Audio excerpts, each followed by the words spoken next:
Bonjour à toutes et à tous, vous écoutez Cinécast. Salut Thibaut. Salut Guillaume. Cinécast, c'est le podcast qui chaque semaine vous recommande des films à voir au cinéma, en streaming ou VOD. Aujourd'hui, on vous parle d'un film français qui était quand même assez attendu. En tout cas, je l'ai vu sur pas mal de shortlists pour les films de l'année, Ah ouais? qui comptent cette année. Oui, oui, OK. dans un certain magazine, que j'achète régulièrement qui parle de Oui, cinéma, d'accord, qui très commence bien. par P, termine par R. Le quatrième mur Ça de termine par David. E, mais c'est pas grave. Oui, mais Oui, hier, d'accord. bref. Heu, le film de David Oulofone avec Laurent Lafitte, Simon Abkarian et Mana Lissa. Alors de quoi ça parle ce film, Le quatrième mur? Déjà, il faut savoir que c'est adapté d'un bouquin qui a remporté le prix Goncourt de lycéen. Donc comme vous le savez, hein, on adapte souvent des bouquins qui marchent en France.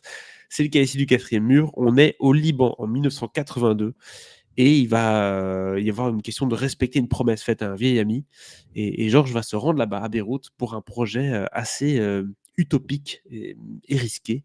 Mettre en scène Antigone afin de voler un petit moment de grâce, de paix au cœur des conflits qu'il y a là-bas et donc voilà, il va y avoir la réalité entre les différents camps politiques et religieux, tout ça au milieu d'une pièce de théâtre, un mélange un peu particulier. Je propose qu'on regarde un extrait de la bande annonce. C'est la première fois à Beyrouth, n'est-ce pas? Ouais.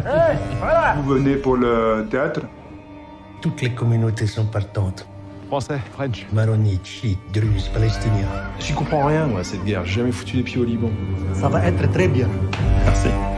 Quand tu arrives dans un camp, tous les autres sont des ennemis. Tu comprends ça? Ça va? Salut.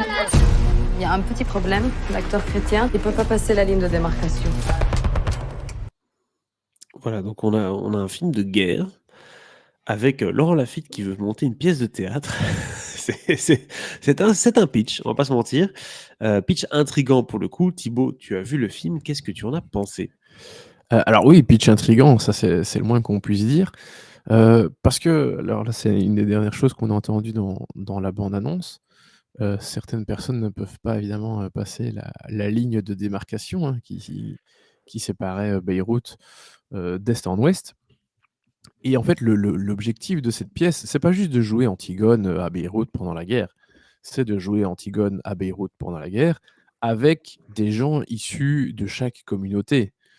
Donc il y avait, évidemment les Palestiniens, les Libanais, musulmans, les Libanais, catholiques.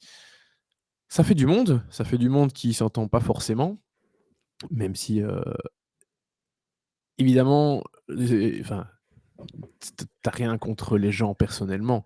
Donc évidemment, il va quand même réussir à trouver, des gens de chaque communauté qui sont prêts à jouer, à faire cette pièce, à remplir Mmh. cet objectif. Tu le disais effectivement d'apporter un petit moment de grâce, de légèreté, un moment un peu hors du temps, alors que cette guerre fait rage, et que la vie est loin d'être facile pour tout le monde à ce moment-là.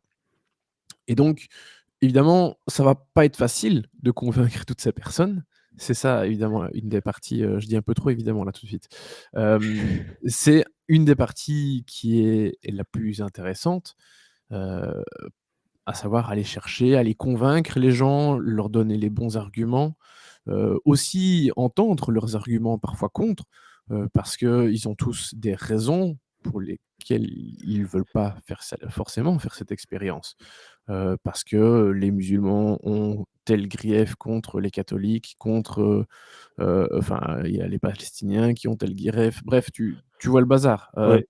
C'est pas, le monde il est beau, il est joli comme tout le monde l'espère. C'est un peu plus compliqué que ça.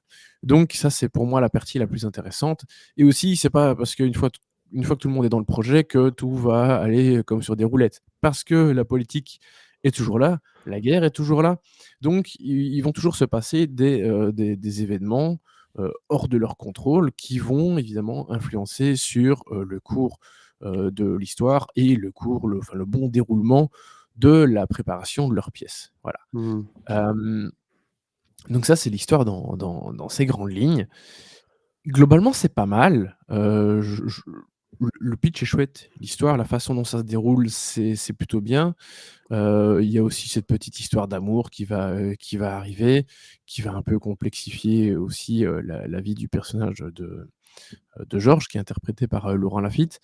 Donc ça se met pas mal, les choses se placent bien, mais alors moi j'aime plutôt bien les films de David, Olofen, mais je trouve que celui-ci est pas aussi fort malgré le sujet paradoxalement. Il est pas aussi fort que certains de ses précédents films, notamment Loin des hommes, hein, avec Reda Kateb et Viggo Mortensen que j'aime beaucoup. Ouais, s'il y a Heu, Vigo. Évidemment s'il y a Viggo, c'est clair.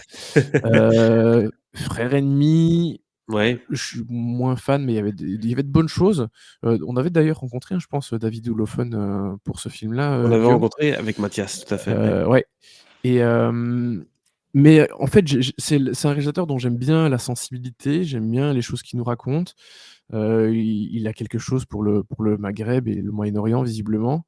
Donc voilà, moi j'aime toujours bien les propositions qu'il nous fait. Mais voilà, ici, je trouve que c'est pas aussi fort et aussi, prenant.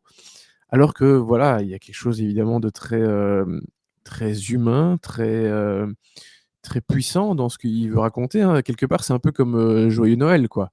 C'est, les Ouais, ennemis c'est qui vrai. vont se rassembler, pour essayer de monter un projet ensemble. Mais Donc évidemment que c'est bien, tu vois? Ça a des bonnes intentions. C exactement, le film a de bonnes intentions, mais c'est aussi parfois pour ça qu'il pèche un peu. C'est-à-dire que, tu vois, tu fais un film sur la guerre ou dans un contexte quand même assez difficile et en même temps, tu vas amener un truc un peu plus abstrait d'une pièce de théâtre, et justement le côté léger de la pièce de théâtre et le rassembleur un peu ce qu'on pourrait voir dans des pièces de comédie, tu vois? Genre un triomphe ou Mmh. quoi, c'est on va mettre des gens ensemble pour faire un spectacle mais en même temps, tu es dans un contexte de guerre, donc c'est vrai que les 2 sont pas faciles à conjuguer et même dans Joyeux Noël, c'est ce qui va te déranger parfois aux gens, c'était le côté un peu niais du bazar, au final. Ouais. Voilà et j'ai l'impression que c'est un peu le Mais même reproche qu'on peut lui faire ici, c'est que bon, alors pas évident. non, je le trouve pas spécialement niais, mais j'ai aussi, hein, l'impression que, je trouve ça très, très bien, le début, la première heure, même encore un peu après et puis à nouveau, je trouve que j'ai l'impression qu'il a du mal à terminer son film un peu, tu vois? Mmh.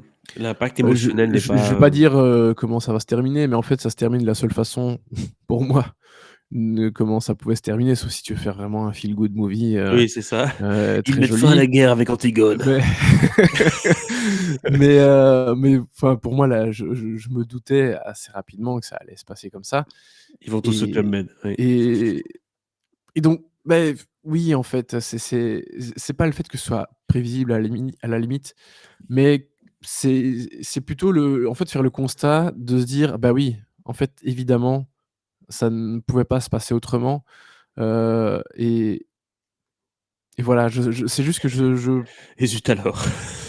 beh, je suis un peu circonspect en même temps, je te dis, c'est bien que ça se passe comme ça, que ça pouvait pas se passer autrement et alors je m'attendais pas à autre chose, et peut-être que j'aurais aimé m'attendre à autre chose, je sais pas. Mais oui, je trouvais que ça perdait un peu de sa force sur la fin, Mmh mh. comme si tu étais obligé de faire, ce constat d'impuissance un peu, en fait quelque Oui. part. Donc voilà, ça m'a pas cueilli au niveau des émotions malheureusement, heu, mais je peux pas dire que ce soit un mauvais film, loin de là, hein, ça m'a pas, ennuyé non plus.